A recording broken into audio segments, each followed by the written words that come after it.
Great. So go back. So, ladies and gentlemen, here we are. The topic is dividend what year? Dividend policy. Ladies and gentlemen, I would want to start off by really letting you know that dividend basically is the proportion of the profit after tax. That portion of the PAT, profit after tax, that you are willing to, of course, share with your shareholders.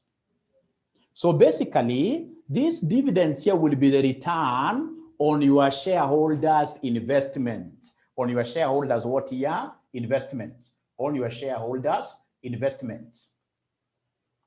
Now, we are told here that a dividend refers to that portion of a firm's net earnings which are paid out to the shareholders, A company's dividend policy dictates the amount of dividends paid out by the company to its shareholders and the frequency with which the dividends are paid out. When a company makes a profit, they need to decide on what to do with it.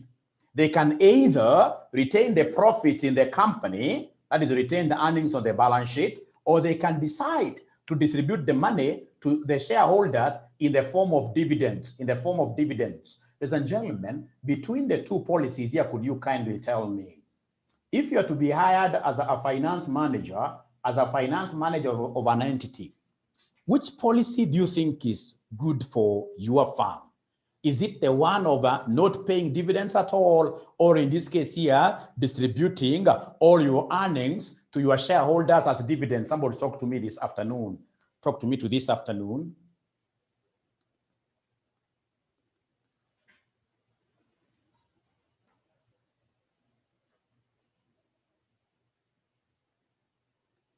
the question is, you have been hired, for example, as a finance manager of RCM. RCM has shareholders. So at the end of the year, you are able to get profits of, say, 10 million Kenya shillings. So the question is, should you retain the 10 million Kenya shillings here to finance your activities in the future, or go out and pay everything as dividends, or better still, strike a balance? Which policy, in this case here, will you go for as a finance manager? Abdi says retain. 50-50. Strike a balance, because if you don't do that, at the end of the day, you may not get a chance of sitting on that particular chair, or for example, of a finance director in the subsequent period. You may not get that chance. Why? For example, if it's a SACCO, go and tell SACCO members today that I'm not paying you any dividend. You'll be surprised, regardless of how your tongue will be sweet in terms of convincing them, ladies and gentlemen, that in the future, whatever they will be leaving behind will be helpful to them in the future. They will not accept. That proposal will automatically show you the exit door. So we need, in this case here, to balance. However, ladies and gentlemen, listen. There are firms in this case here which have got a different kind of shareholders. There are firms like Apple, the one that makes, in this case here, the iPhones. I saw somebody with an iPhone. The owners over there do not like what? Getting dividends. So it's a different kind of a clientele. We normally call it a clientele effect. To them, what they would want to see is their farm becoming big in the future. But remember, that kind of a clientele, ladies and gentlemen, globally, will be constituted by very few individuals who not want to be getting dividends every now and then. It's called the clientele effect, that if you decide from today, these are firms whose shareholders have said, no, we don't want to eat our company today. No, we are looking at what we call the capital gain. So retain everything for our future. If you decide to start giving out some dividends, then automatically what will happen, ladies and gentlemen, automatically will be, you will lose that clientele. Those shareholders will start selling out their shares. So listen, at the end of the day, it depends on the type of what year shareholders you have. We have those shareholders who believe in a bird in hand. Those shareholders who believe that a bird in hand is worth two in the bush. Those shareholders will come and tell you, hey, my friend, we don't want to hear that the future has got goodies for us. We don't want to hear that. That in the future we are going to make capital gains. In the future we're going to have several branches. No, as what we want because of our poverty levels, because we want these dividends here to pay our school fees for our kids, etc., pay us what we are able to see today. The capital gains, we can't see them. We can't see them.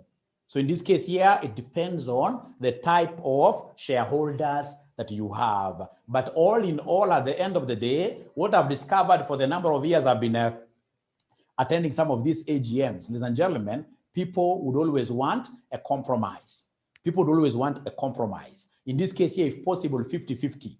50-50. A compromise is always good, is always good, is always good. Retain 50%, give them 50% as their dividend. Now we have the various types of dividend policies. Ladies and gentlemen, we have what we call regular dividend policy. You have to take your notes, small notes. Regular. So under regular dividend policy, ladies and gentlemen, here shareholders at the end of the day will be knowing how much they will expect, how much they be getting even before you announce. Why? Because you are a regular with that kind of a policy. You are regular with that kind of a listen here. We are told regular dividend policy. Under the regular dividend policy, the company pays out dividends to its shareholders every year. Every year. This must be a blue chip company. A company in this case here, even if it's COVID, they're still able to meet the obligations. If the company makes abnormal profits, very high profits, the excess profit will not be distributed to the shareholders, but are withheld by the company as retained earnings. If the company makes a loss, the shareholders will still be paid a dividend under the policy. The regular dividend policy is used by companies with a steady cash flow and a stable earnings. Companies that pay out dividends this way are considered low-risk investments because while the dividends payments are regular, they may not be what year very high. For you to understand properly what regular dividend policy means, let's look at stable dividends first of all policy. A company following this type of a policy maintains a constant dividend rate irrespective of the actual earnings level. Under the stable dividend policy, the percentage of profits paid out as dividends is what year is fixed. Is fixed. So then at the end of the day, ladies and gentlemen, look at the DPS. The DPS, ladies and gentlemen, under stable dividends, we are supposed to know here, under stable dividends, that we have a constant dividend rate irrespective of the actual earnings level. Stable dividends policy. Under the stable dividend policy, the percentage of profits paid out as dividends is what year is fixed. Actually, this is not the proper graph for this. Allow me to explain this a little bit. Ladies and gentlemen, for stable dividends policy, stable dividends policy will always have this kind of a situation where if our profits after tax fluctuates like that, if for example in this case here the profit after tax is 10 million, profit after tax is 5 million, then automatically our stable dividends will always move like that. Such that if we have our stable dividend policy, for example, being what here 10%, ladies and gentlemen, on this particular year, in terms of dividends, we'll take 10% of our profit, which is 10, which is 1. So again, we go to another year here, where we have profits after tax being 5. So here the concept of stability is premised on the concept of what here? A fixed percentage. A fixed percentage. A fixed percentage. A fixed percentage, which is quite opposed to what we call the regular. Regular, ladies and gentlemen, is not about percentage now. Regular is not even, ladies and gentlemen, regular is not even about what here, it's not about how much profits you are making. For regular, once we say it's a regular, it is a regular. Even if in this case here we are having our profits here fluctuating. For regular, ladies and gentlemen, if we decide that we shall be paying, for example, 4 shillings every year, 4 shillings every year. So year number 1 will pay 4. Year number 2 will pay 4. Even if we make losses, we still have to pay that regular dividend, the regular dividend. Listen. At times you will get this regular dividend coming this way. The regular dividend coming this way, where they will come and say that we are starting with a base of, say, 10, a base of 10. And then come next year, every other year, we shall be increasing our dividend by a constant percentage. So the percentage is pegged on dividend, not profit, such that if you're going to be increasing our dividends by 10%, this is year 1. So year 2, ladies and gentlemen, year 2, it doesn't matter how our profit is. Year 2, we'll have to pay 11. That is 110% of the 10. Year 3, the same. So we keep on growing this thing, in this case here, by a constant percentage, so that at the end of the day, we'll have our regular line of dividends moving like that. You can see our regular dividend line is something you can project and say, in year number 3, this is the amount I expect as my dividends, regardless of whether the firm is going to make a loss or not. Great. We shall be able to differentiate the two very well as we move on. So we continue here. Irregular dividend policy. Under the irregular dividend policy, the company is under no obligation now to pay its shareholders, and the board of directors can decide what to do with the profits. Irregular. So this year we can pay 10, next year we pay 20, another year we pay 0, etc. We are not under anybody's obligation to pay dividends. If they make an abnormal profit in a certain year, they can decide to distribute it to the shareholders or not pay out any dividends at all, and instead keep the profits for business expansion and future profits, future projects. Ladies and gentlemen, the irregular dividend policy is used by companies that do not enjoy a steady cash flow or lack liquidity. Investors who invest in a company that follows the policy may face, in this case, there is a possibility of not receiving any dividends during the financial year. Now listen here, we have regular and what here? Extra dividends policy. Regular and extra dividends. Ladies and gentlemen, we shall be having this kind of a constant dividend. You can see no more dividend. When we get something abnormal, we increase. We go back to constant. When we get something normal, we pay more. We pay like a bonus, like that. So we are told here, especially when a company earns above average earnings because of any reason, but which is non-recurring in nature, it proposes an extra dividend over and above the regular dividend it pays. These extra earnings could be due to divestment. Perhaps they have sold some assets somewhere of a plant or business operation, and the company has no possible utilization of the same. So you decide, ladies and gentlemen, to give your shareholders a bonus on that year, in that year, etc. Now, the most important thing that you're supposed to understand, ladies and gentlemen, for us at this level, is basically, even these forms of dividends, they are not bad for your exams. They're good for you to understand them. Forms of dividends, we have what we call cash dividends, where you decide to pay dividends in the form of cash. We have stock dividends. Stock dividends, you decide to pay your dividend by giving what here? Your shareholders more shares. You give them shares in the company, additional shares. We have stock split. Stock split, ladies and gentlemen, of course, here now we shall subdivide the shares. We shall subdivide the shares here. So for example, we're being given some good illustration here. Example, 2-for-1 split. For one split. So the concept here is, ladies and gentlemen, of the share split, that we would want these shareholders at the end of the day.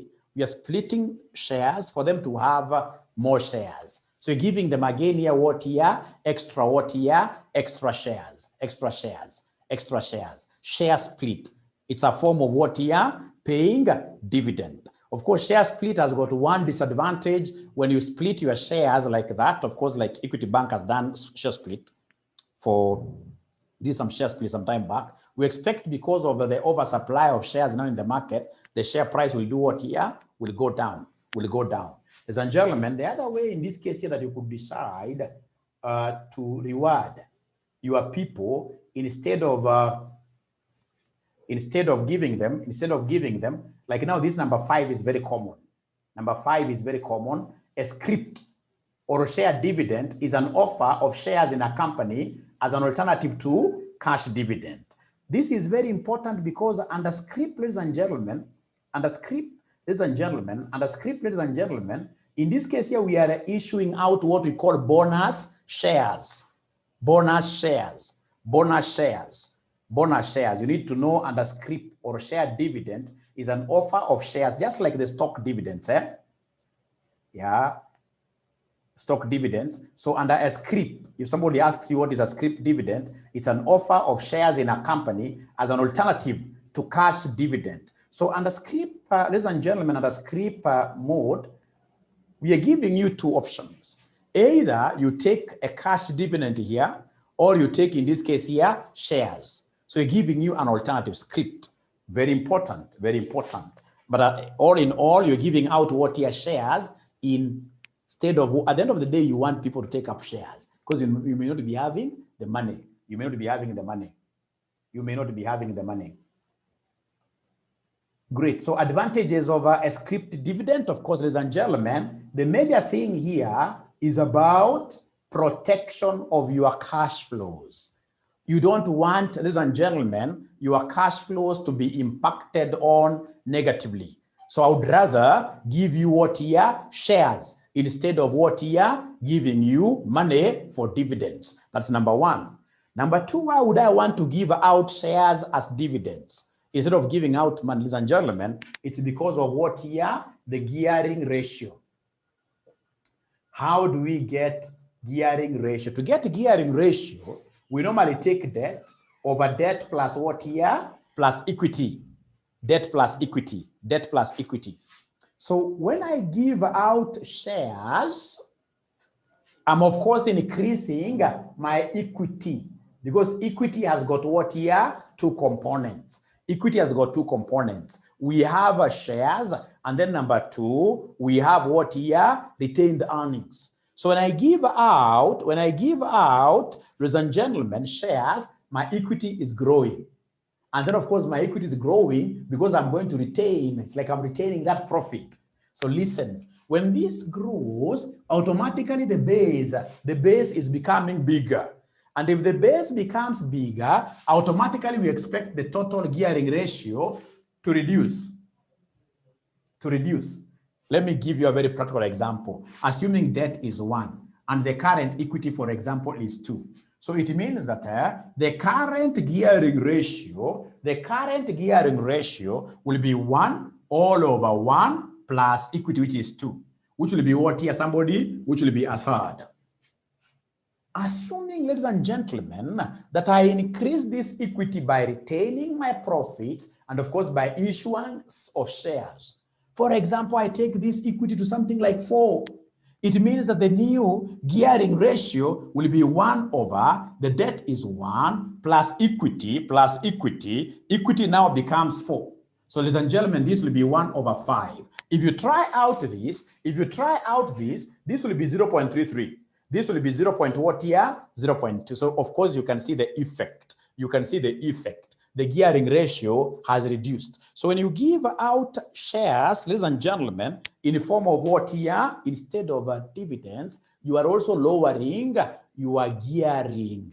You are lowering your gearing. So these are things we are supposed to know. These are things we are supposed to know. These are things we are supposed to know. So we are told, ladies and gentlemen, the first advantage here is that we are conserving what here? We are conserving cash. The second advantage is about what here? Decrease in gearing.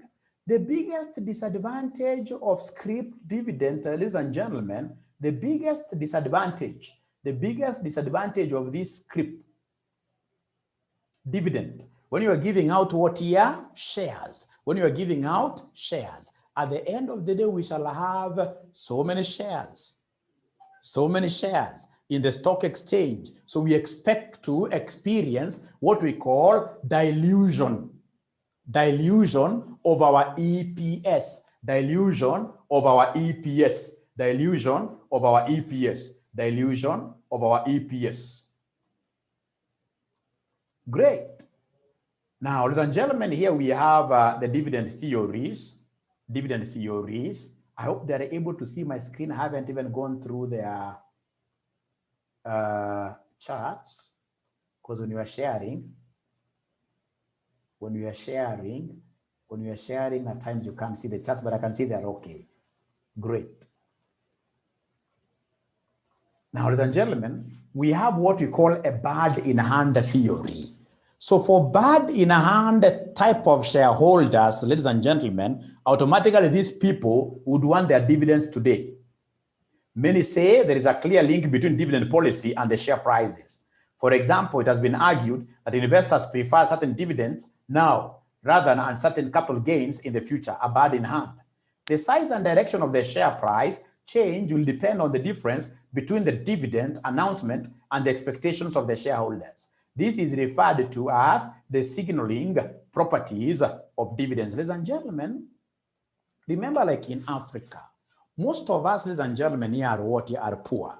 We'll always depend on our investments to finance our immediate needs, our current needs. So when I invest in Safaricom, when they send me that small money, in M-Pesa, what do? Straight away, that goes to meet a particular need. Right? So meaning that in Africa, ladies and gentlemen, most of us will really prefer what here? These dividends to be received immediately. So meaning, ladies and gentlemen, that we are shareholders that we call what here? A bird in hand. And that is why you will get to see that all those organizations that pay their dividends normally will motivate shareholders outside here, will motivate investors outside here to go for the company's shares quite a lot. That is why if you see a company like Safaricom paying good dividends, the following day, what happens with their shares in the market? Their shares in the market demand goes up, which in this case here signals what here? A higher, an increase in price, That's what we call signaling, that you are sending the right message to the market. Signaling effect. So what have we said about a bird in hand theory? Ladies and gentlemen, a bird in hand theory says that there are those consumers, and there are many, who would want their dividends today. They prefer to consume their company today. You know, when you are consuming money out of your business, you are basically finishing your company, as opposed to what here? Further capital gain in the future. And because these customers, these shareholders who prefer like that are many, ladies and gentlemen, at the end of the day, what will happen, ladies and gentlemen, is that if you pay dividends, because you have got many bird in hand shareholders out there, automatically they like that farm, they like the shares of that farm. So automatically, ladies and gentlemen, what will happen is that the share price of that company does what here? Goes up. Great. So we go to the next one. The next one, ladies and gentlemen, the other theory which is quite important is what we call the clientele. It's quite easy. Clientele, like they're telling us, Apple shares have outperformed the market massively in the last few years. This means that Apple shareholders are able to enjoy huge share price increases, capital growth. Capital growth. These shareholders cannot get such returns by investing elsewhere, so do not want their money back from Apple yet. They would want, in this case here, Apple to retain their money. Consequently, Apple dividend policy to date is zero dividends despite its huge cash balances. So this is referred to as the clientele. They're those shareholders who've gotten stuck with Apple because of what year? That policy.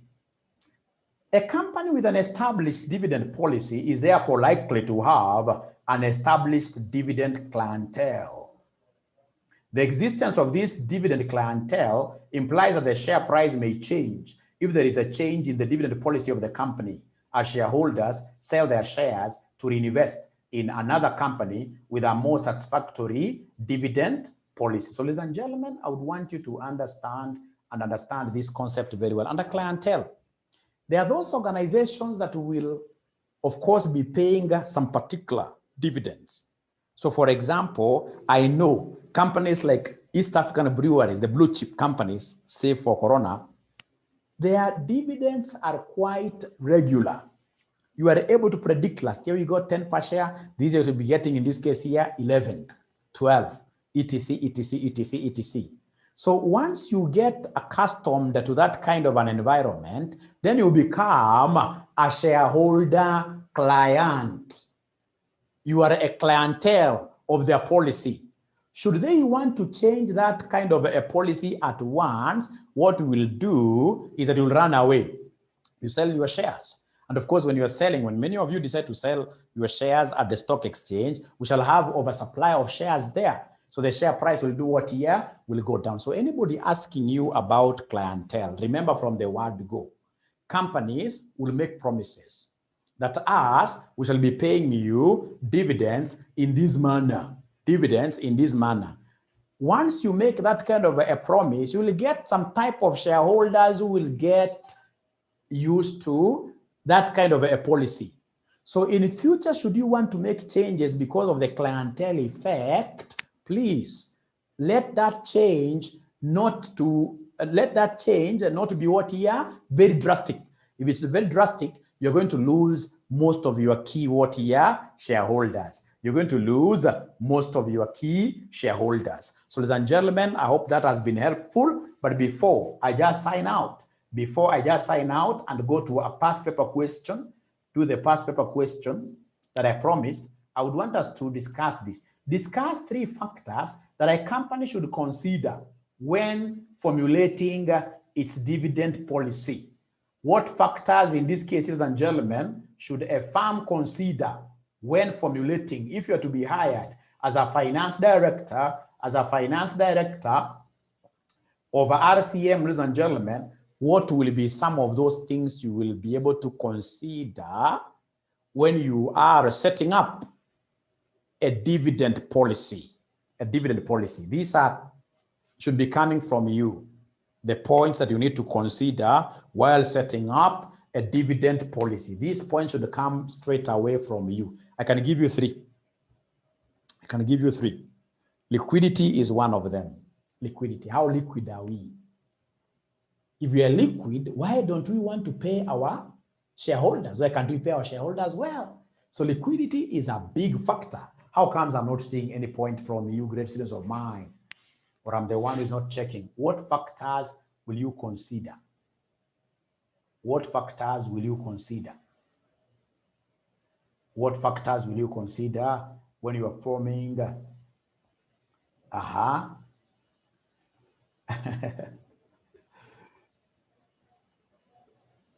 I like this one of government regulations. Government regulations. I like what Abdi is giving me, the gearing levels, gearing ratio also. Liz is reiterating on the same. So I'm here, all eyes, waiting for those points, The person saying profitability, you are very correct. Profitability, you are very correct. Person saying profitability, you are very correct. Imagine you guys are going to become finance managers. You're going to become finance managers, and I'm not seeing anybody here talking about the investment plan of the company. Investment plan, that is a key thing. Investment plan is a key thing. Investment plan is a key thing.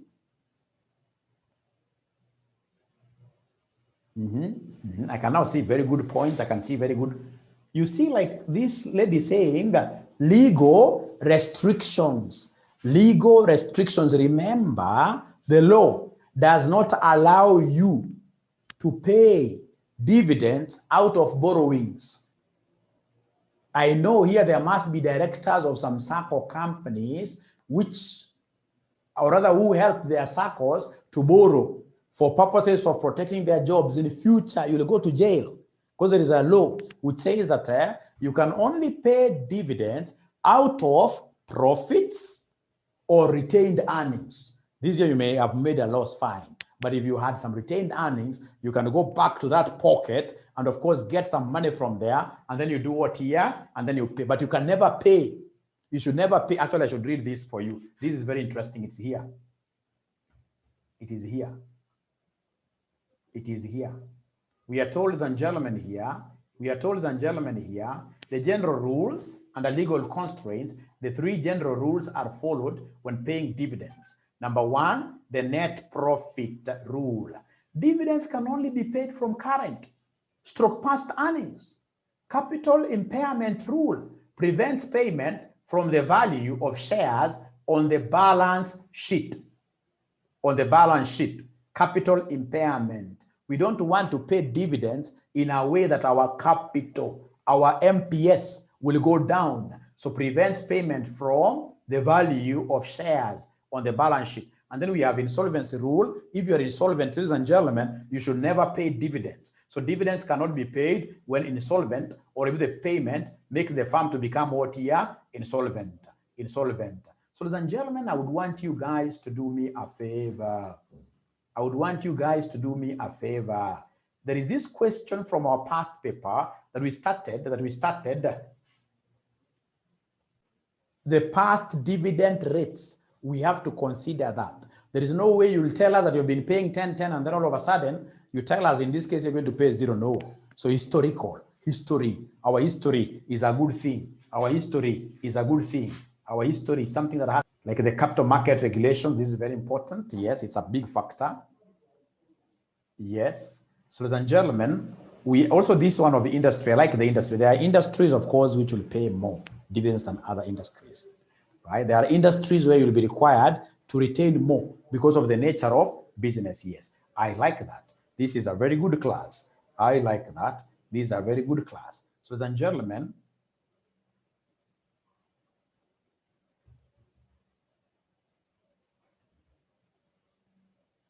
this is quite an interesting question that I would want us to do.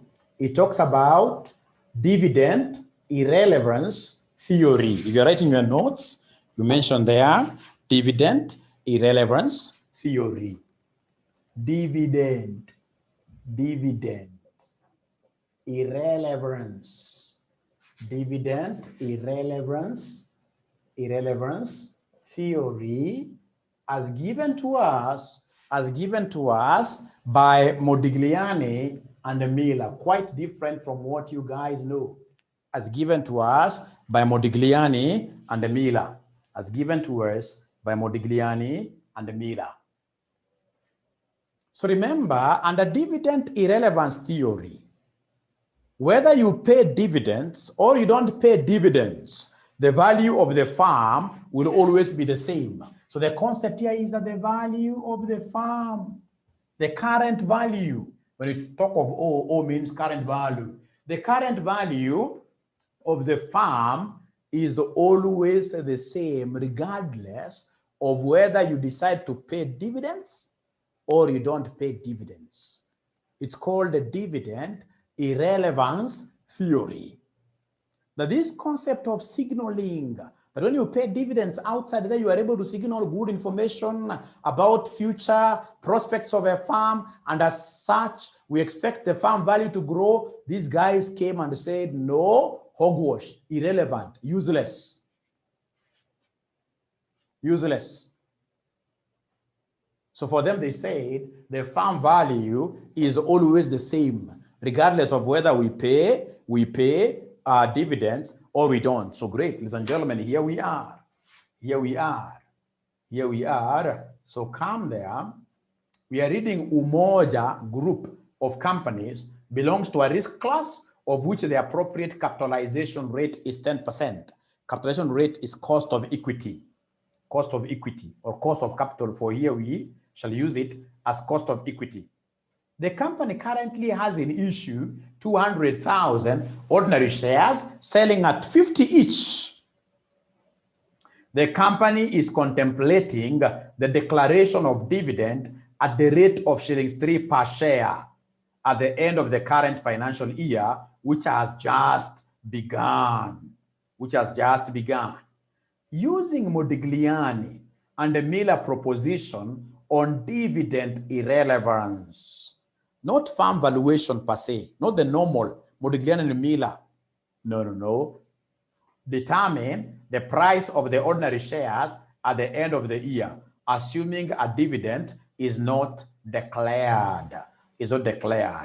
I like this, ladies and gentlemen, because this is quite a funny one. Using the dividend irrelevance, we normally say PO equals the future dividend, end of year dividend, plus, ladies and gentlemen, the end of year price, discounted like this, discounted like that, discounted.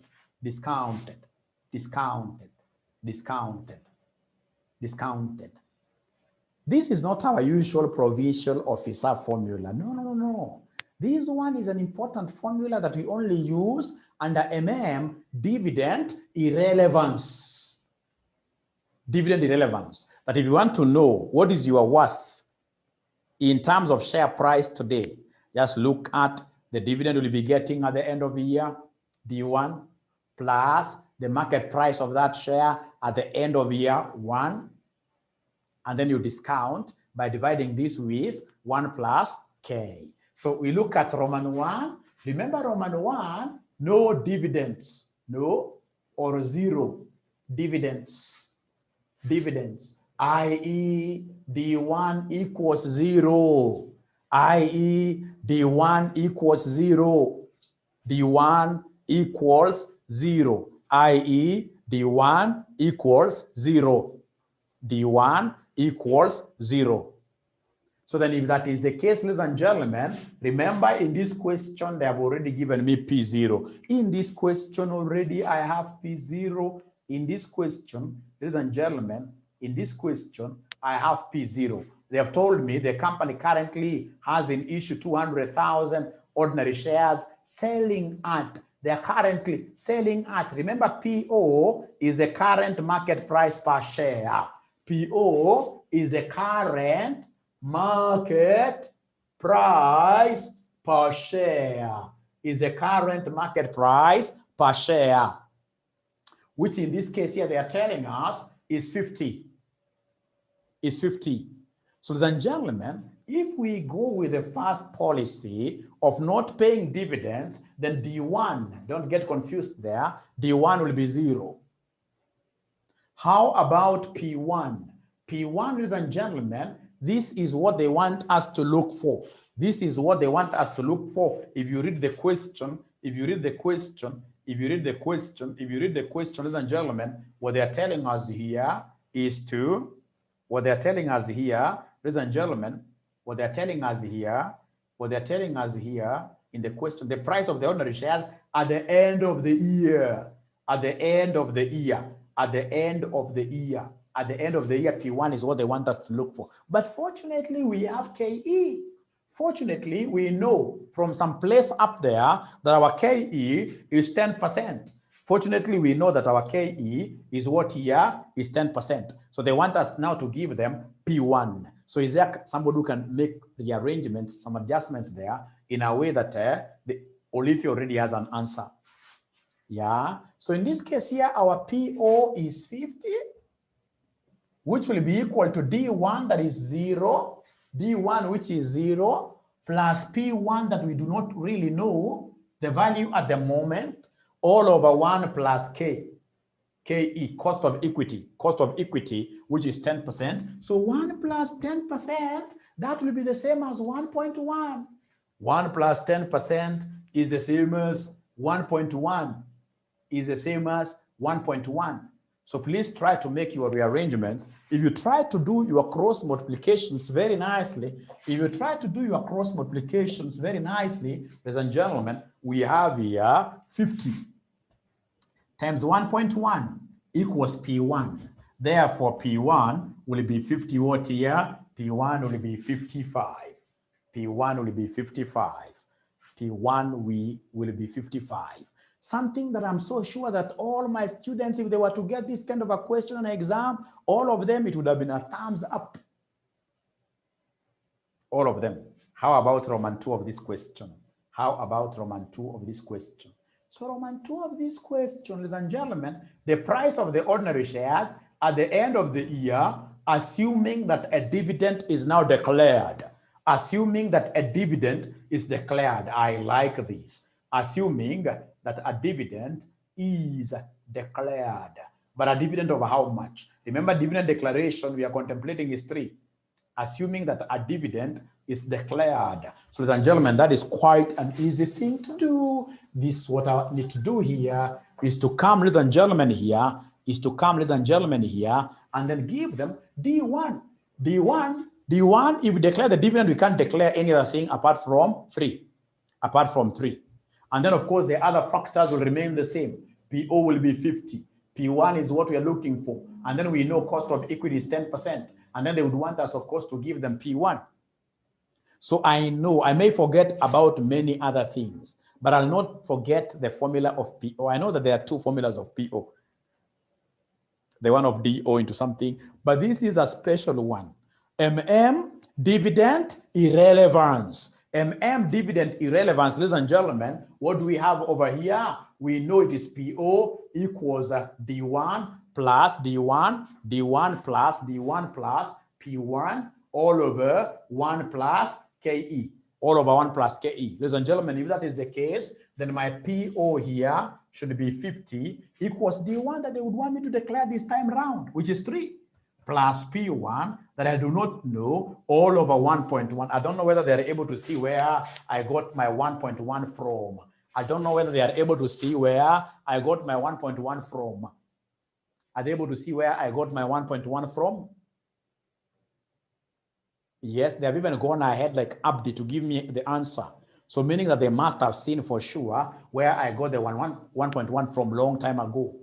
So in this case here, when we cross multiply, if we were to cross multiply here, what will I end up getting? What will I end up getting, ladies and gentlemen? If we end up cross multiplying, then this will be 50 times 1.1 equals 3 plus P1.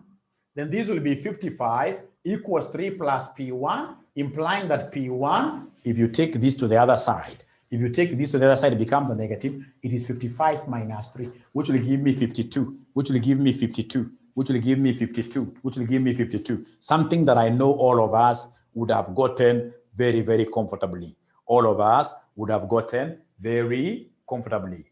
All of us would have gotten very comfortably. So now we go to Roman 3, basically that particular number where the rubber meets the road.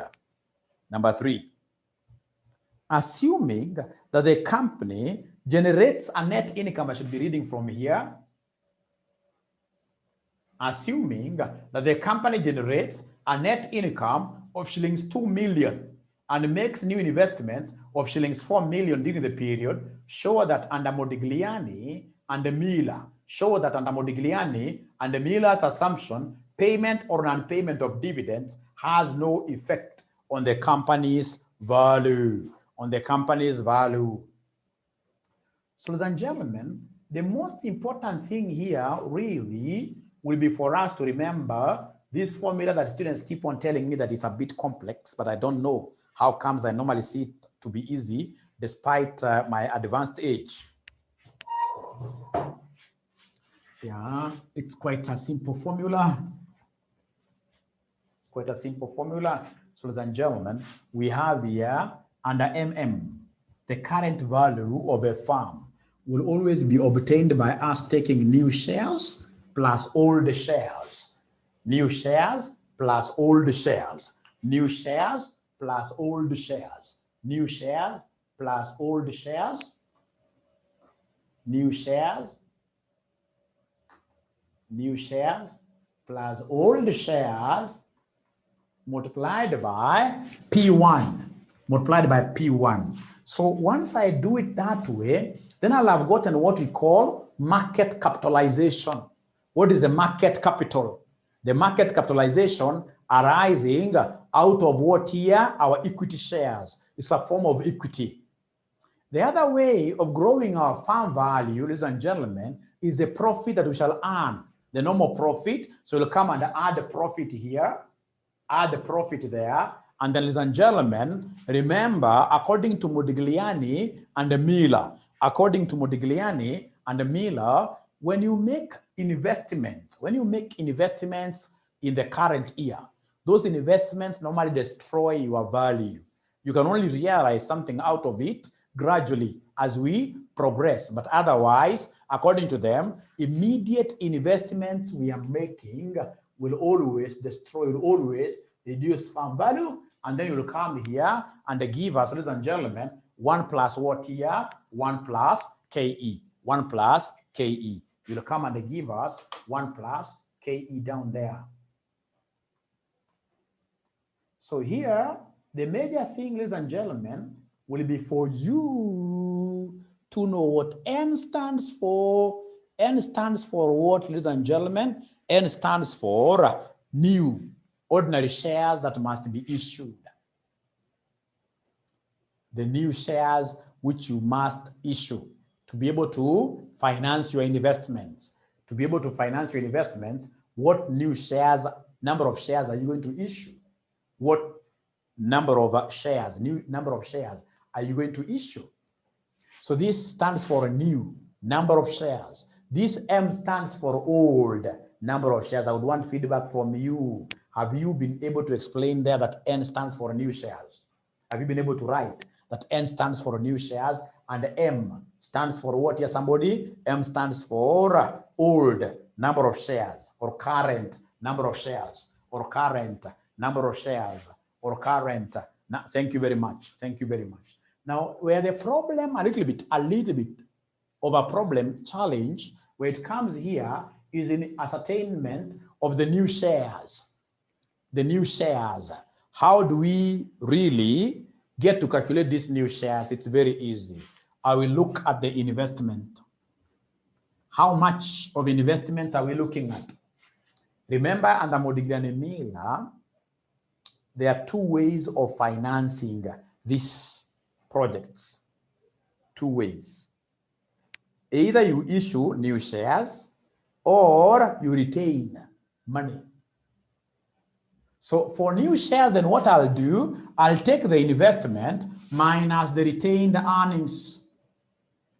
Minus the retained earnings. Minus the retained earnings all over the price per share, which is P1. Price per share, which is what here? P1. So N, you look at what investments do we want to do. You subtract the component of this investment that will be financed through the retained earnings. So minus retained earnings. All over what here, somebody? All over P1. All over P1. All over P1. All over P1. All over P1. Very interesting. Very interesting. So, ladies and gentlemen, in this question of ours, if we don't pay dividends, when we talk of zero dividends, if we don't pay dividends at all, then what will be the retained earnings? Can somebody talk to me this afternoon? When dividends are zero, what will be the amount of retained earnings will we have? When we don't pay dividends at all, when we don't pay dividends at all, when we don't pay dividends at all, how much retained earnings are we going to have? How much retained earnings are we going to have? So, ladies and gentlemen, when we don't pay dividends at all, to be able to get retained earnings, we normally take the profit that we get minus what we pay out. Minus what we pay out, minus our dividends. So the profit which we generated from the question, ladies and gentlemen, from the question here, you'll have to give me 1 minute because I have to admit some students here.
So we're saying that our retained earnings really is a function of two things. How much profit do you generate?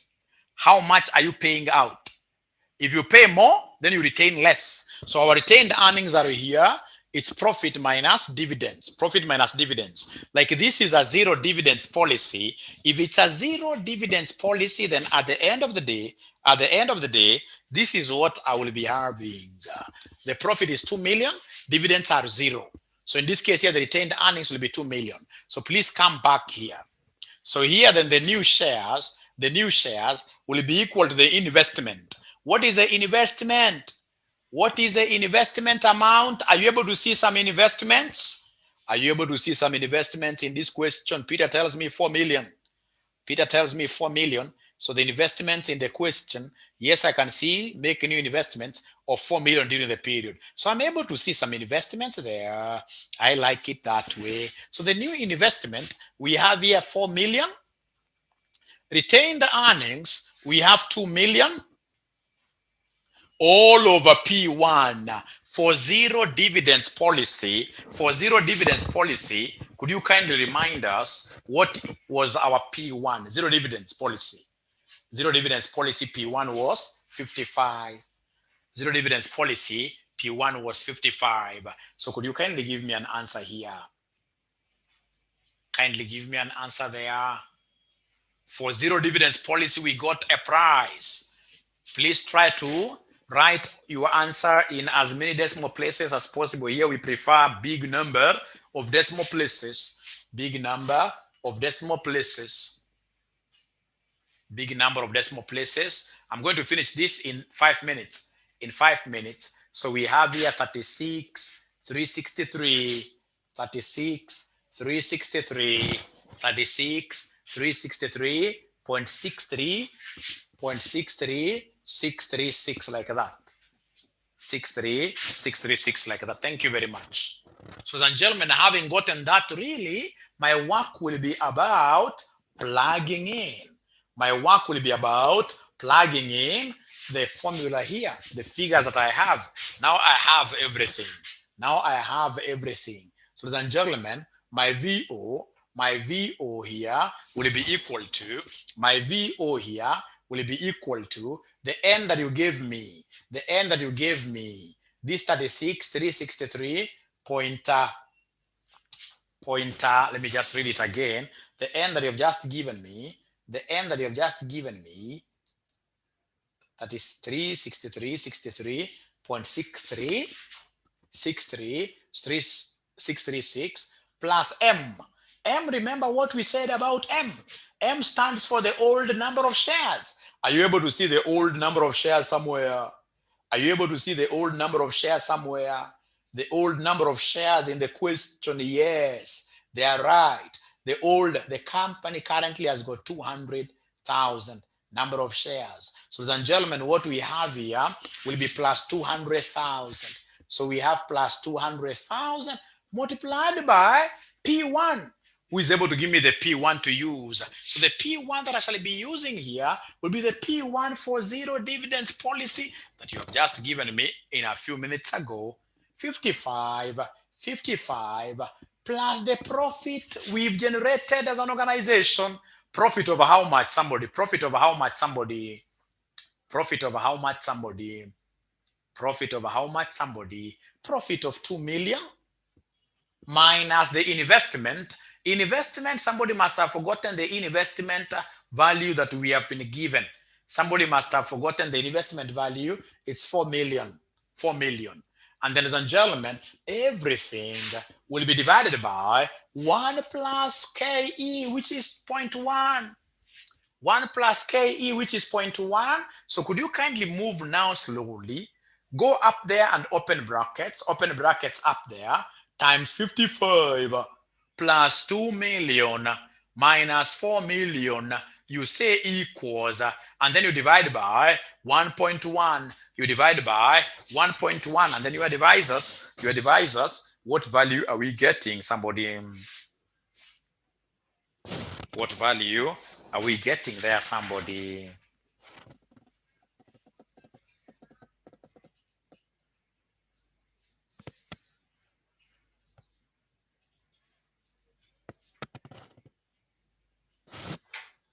So all of them are getting, at the end of the day, all of them are getting 10 million. All of them are getting 10 million Kenya shillings. Kenya shillings, 10 million. All of them are getting Kenya shillings, 10 million. So, ladies and gentlemen, having really gotten that, could you kindly do me a favor? This is the value of this organization if it decides not to pay dividends. If we say it's zero dividends, then automatically we shall be able to get our farm being valued at 10 million. What about the other side of the coin? The other side of the coin, what if we decide to pay dividends? So pay dividends policy, what will be the value of the farm?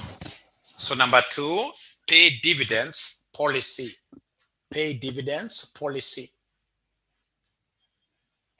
Pay dividends policy. Then what will be the value of the farm? Pay dividends policy.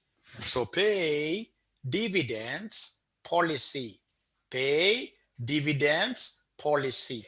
What will be the value of the farm? So I'm giving you a minute. You try that. I'm giving you a minute. You try that. So remember, we are paying dividends over how much? 3. We are paying dividends of 3. So D1 is 3. We are paying dividends of 3. So I'm giving you exactly 2 minutes. You try doing that as we wind up on this class. As we wind up of us get into. Number one, when the dividend is 3, this is per share, then first of all, we need to give our examiner the total dividends payable. Total dividends payable will be the 3, of course, times the number of shares that qualified for dividends are the old dividends that we stayed with the whole year. New shares don't qualify for dividends. New shares to be issued at the end of this year can only qualify for next year's dividends. So then this will be 3 times the old shares, which were 200,000, which were 200,000, 200,000, which were 200,000, which were 200,000. So ladies and gentlemen, once I get this, how much are you getting there? Somebody, what you're getting here is 600,000, right? 600,000. So if that is the case, then I would want straight away to come and give them the new shares, right? So how do I get the new shares? To get the new shares, we normally take the investment minus retained earnings, all over P1, all over P1. What I do not have here for sure is this retained earnings. I need the retained earnings, but I can easily get this. So my N will be equal to the investment is 4 million minus into bracket. How do I get retained earnings? Retained earnings is a function of profit. How much profit was generated by this company? 2 million. 2 million was generated by this company. Minus this company decided to give out 600,000. The company decided to give out 600,000. So I can see somebody telling me that the retained earnings are 1.4 million. Come here and divide, ladies and gentlemen, this by the price at the end of year 1. The price at the end of year 1. The price at the end of year 1. Should we decide to pay dividends? Should we decide to pay dividends? Should we decide to pay dividends? What was the price? Somebody remind me this. Remember, if we decide to pay dividends, already we had gotten some price. Lokai, Peter, they're telling me 52. Should we decide to pay dividends, then 52 is the price which will be applicable. Is the price which will be applicable. Is the price which will be applicable. Then, ladies and gentlemen, if that is the case, why don't you go ahead and give me this figure? The new shares. So the new shares here will be equal to what? The new shares will be equal to what? The new shares, JB Watt tells me 10 million, 10 million, 10 million, 10 million. Is there any other person who is getting the 10 million? Is there any other person who, no, 50,000, sorry. 50,000, 50,000, 50,000. So this one equals 50,000. And for sure, once, ladies and gentlemen, you give me this particular number of new shares, then I will be able very easily to give you the value of the firm. I will very easily give you the value of the firm. I would want to give you 1 minute to write that big formula. There's a big formula. Once you appreciate it, ladies and gentlemen, then you will never have problems. You will never have problems at all. That big formula. So I'm giving you exactly 1 minute. You write down that formula. I'm giving you exactly 1 minute. You write down that formula. You write down that formula. Write down that formula. Tell me what do we have there. Write down that formula. Tell me what do we have there. What do we have there? So, ladies and gentlemen, in my formula, this is what I will be having in my formula. My VO will be equal to, the new shares plus the old shares multiplied by P1 plus any profit we generate minus any investments we shall make in the current year, all over 1 plus KE. So the new shares, you guys have given me a figure of 50,000 for the new shares. 50,000 for the new shares. Plus old shares, 200,000. Old shares, 200,000 times P1. P1, if my memory serves me well, P1 is 52. Plus the profit we shall make as an organization this year. Of course, that profit doesn't keep on fluctuating. That profit is 2 million. Investments are 4 million. all over 1 plus 0.1. Now here, you have to move quite slowly, but wisely as a chameleon. So take care of the numerator first. Take care of the numerator first. Take care of the numerator first. Whatever you get, you divide by 1.1. Whatever you get, you divide by 1.1, and then you advise me, what are we able to get, ladies and gentlemen, here? A lot of people are telling me 10 million. A lot of people are telling me 10 million. 10 million. So, ladies and gentlemen, is there anybody who is able to deduce some conclusion here? Is there anybody who is able to see some pattern?